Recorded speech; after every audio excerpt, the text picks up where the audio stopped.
Welcome back to WMAY's coverage of Glenwood Titan football, joined now by Glenwood Titan head football coach, Coach David Hay. And last week, Coach, you talked about how you guys had a good week of practice, and boy, did it look like it. It looked like your team against Decatur-Eisenhower came out with a laser focus.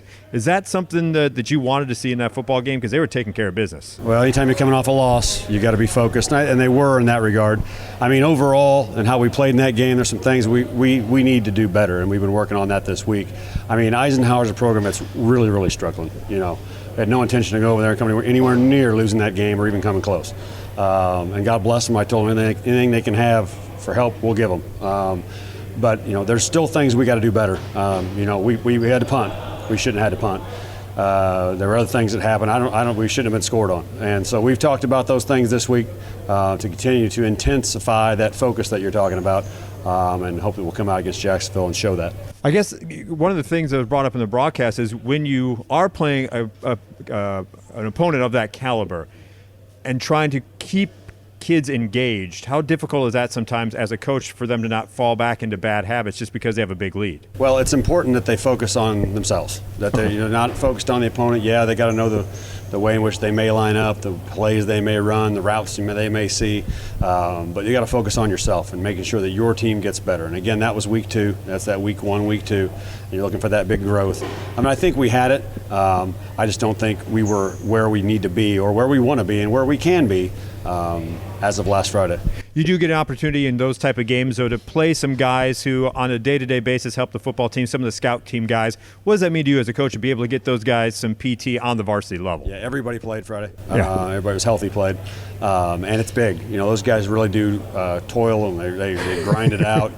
Sophomores, even, and then the toughest ones are the ones who are juniors or seniors and they're on that demo offense or that scout offense or defense. They're still doing it. Those are the ones it's really special for. Those sophomores and even some of the juniors get to play in a JV game, but those guys that don't get any of that, it's special.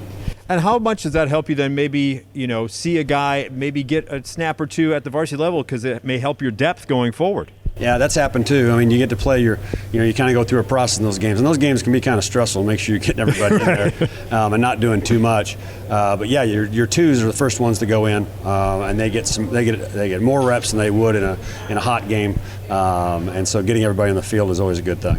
You had Quincy Anderson gets a little bit of a run in the backfield. Tell us a little bit about him. Maybe a little change of pace back for you in there. Quincy, he's our backup running back. He's an awful good backup running back. Track guy, really fast. And yeah, to get him carries, that was part of the game plan. I know Coach Lehner wanted to make sure that he got touches, and he did. And if you leave Quinchon in open space, you ain't catching him. Right. If he's even, he's leaving. That's what a lot of people like to say. Talk about complimentary football. Overall, would you say that's what you got this past Friday against Decatur-Eisenhower, where most parts of your team were clicking?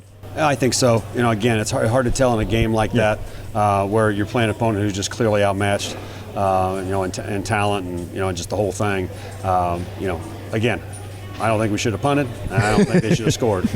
So we're seeking, much higher goals and much higher level of play than we, could have achieved last Friday. Yeah, you talk about getting better each and every week. You're going to have to be against a very good Jacksonville team. It's tough to go on the road, especially playing at Jacksonville. What do you do against a quarterback like Elijah Owens? Anything that you did against Rashad Rochelle could carry over to playing a quarterback like him? We better pursue and we better tackle well. Again, maybe I oversimplify things sometimes. No. It's the whole thing, though. You may focus on containing that rush, but if you're leaving a guy open, he gets the ball out real quickly, it's not helping you any either. But if we contain and we track to the ball the way they're coached to track to the ball and then tackle and then pursue, get the second, third, and fourth guy there, good things will happen. Defensively for Jacksonville, what have you seen on film from them? Are they 3-4, 4-3? What do they kind of run as a base? Yes. They're doing several things. But they're fast and they're physical and they play hard. And Coach Grounds always has them doing that. And they'll come tackle you and they'll get after you. So we expect it to be a fight up front. Well, we look forward to calling all the action. Coach, thank you so much for your time and best of luck Friday night against Jacksonville. Thanks, Mike. Appreciate it.